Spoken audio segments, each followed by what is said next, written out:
We normally get rid of toxic people in our lives, but what if the person who causes you pain, manipulates you, intimidates you, make you feel inferior is your own parent?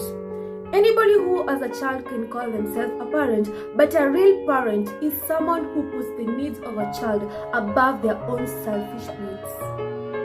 I dream I know deep up my feelings for you. Watch them grow, perceive, devote. Welcome back to the Enlightenment Show. I'm your host, Diana Nkadha. The reason why I decided to talk about this topic, toxic parent-child relationship, is because many of you have been asking me to talk about toxic parenting style. And I have been hesitating to talk about this topic because our parents are our authority. And to talk about parents, this is something sensitive. But I came across many storybooks, many articles talking about toxic parents, and I was like, wow, there is an old topic to talk about. There is a series of things to talk about concerning toxic parents. In my videos, I've been ambassador of positivity, having high esteem, self-confidence, emotional stability, self-awareness. But I've come to discover that it's not our fault that we are who we are right now. Sometimes we might be influenced by our childhood experience. When a child is born, the mind is empty, and that's the tabula rasa. The only thing that fills the mind of the child is the information they get from the parents or anybody who surrounds them. So the moment the child is empty and equipped those information in the mind, it can either affect them positively or negatively. And I've come to discover toxic parenting styles can influence the child negatively towards their adulthood. And right now, I'm going to be talking concerning two main things. So, I'm going to talk about 1. Reasons why your parents may be toxic. 2. Characteristics of toxic parents. So, let's go to the next segment concerning reasons why your parents can be toxic. Are you ready to hear reasons why your parents may be toxic? Sometimes our parents normally discipline us in a manner that we are the cause of the problem in the family. Like we always blame ourselves because our parents are always angry at us. But today I want to tell you, sometimes it's not all about you. The problem is the parent. So I'm going to give you 4 reasons why your parents may be toxic. And in each and every reason, I'm going to be giving you examples or a story to tell concerning that topic.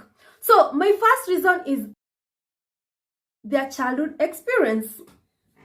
Your parents may be raising you in the same manner they were raised up because people tend to be so comfortable with familiar things. For instance, my parents are from another century and I'm from this other century. So the moment they raise me in that particular manner that they grew up, I'll feel suffocated because right now we are using digital things. We're using like WhatsApp, Google, and online, but by then they weren't there or they were not as active as now. When they tried to restrict me from associating myself with technology right now, I'll feel my parents are totally toxic. And this is called repetition compulsion. Whatever I mean by this word is that repetition compulsion is that as human beings, we are always comfortable with things that we are familiar with. So our parents might be so comfortable with a certain style of parenting because they have been learning that style from their parents, and this can make you feel like your parents is toxic. The second thing concerning childhood experience is the same under that topic.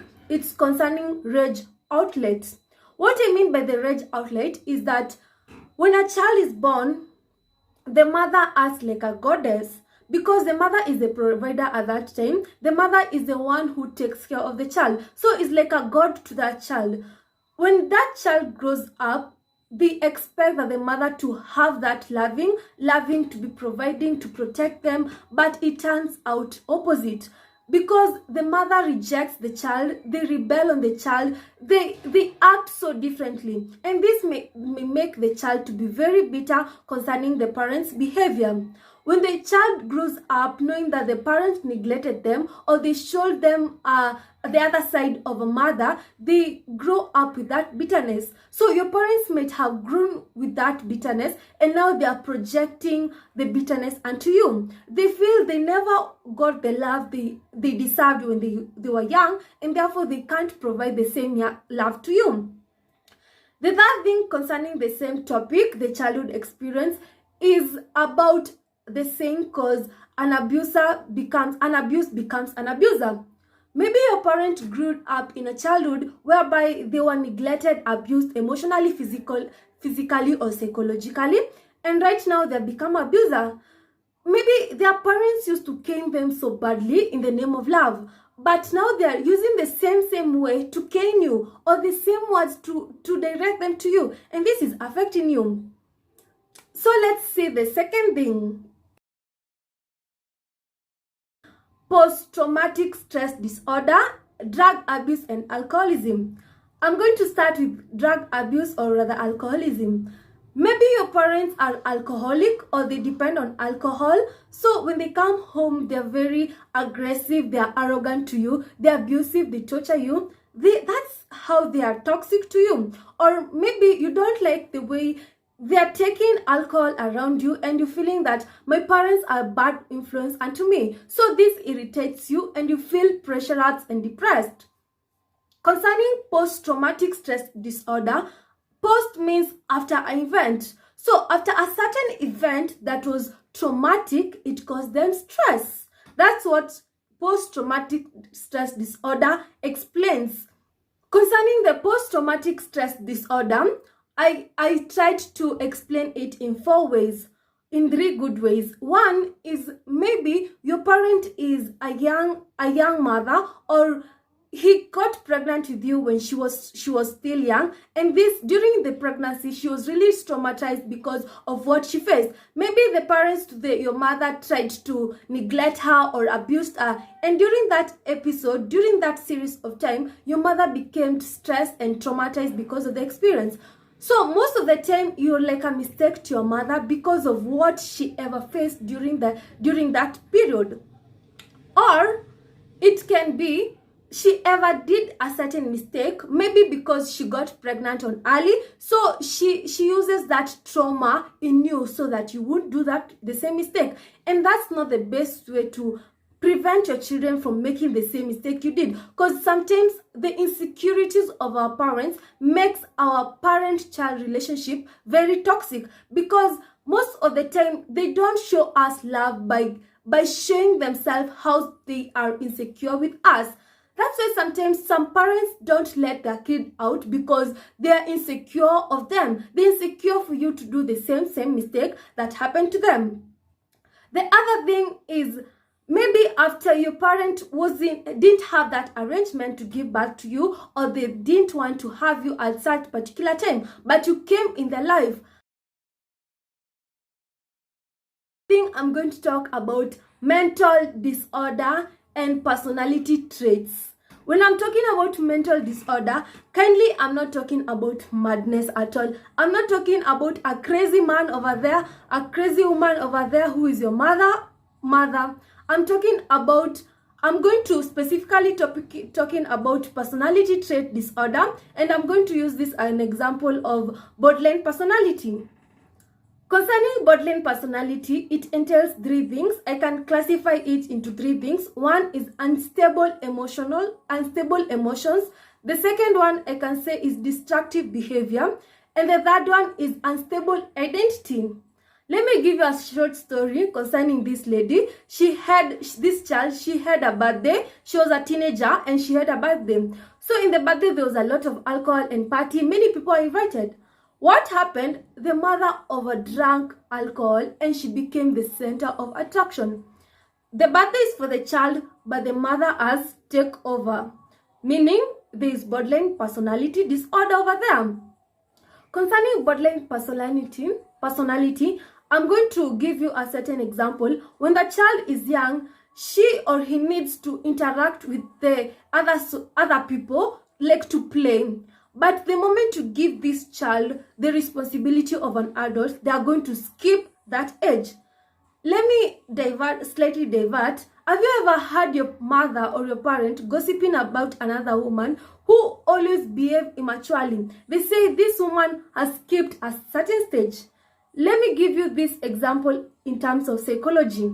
When the child now is young and is supposed to be playing, now you're giving that child adulthood responsibility, or the child is on a teenagehood or adolescence, but they have to interact with other children. Instead, you're very strict on this child.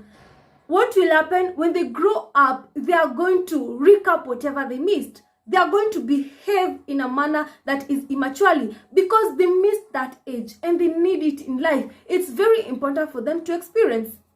That's why you see many mothers, they compete with their daughters. Many fathers compete with their son. They don't want to hear when the child is appreciated. You find that the mother who is not your mother appreciates you more than your mother because of that jealousy, because of that immaturity in them. This competition among the two of you. And this totally happened because I've read articles concerning the same things.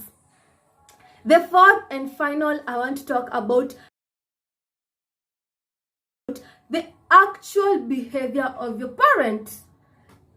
Concerning the actual behavior of your parent, our parents overprotect us in the name of love. They do some of the things in the name of love. But today I want to tell you guys, sometimes love is not all about feeling. It's about how they behave unto you. For instance, in the news we saw a certain uncle caned this child. He totally disciplined him until he was admitted in the hospital. This was when the uncle was being interviewed. He said that he disciplined the child and he was very straightforward and accurate. This is how he disciplined the child and it was out of love. But when you come to look at it, until the child is being admitted in this hospital, we can't say that that's discipline.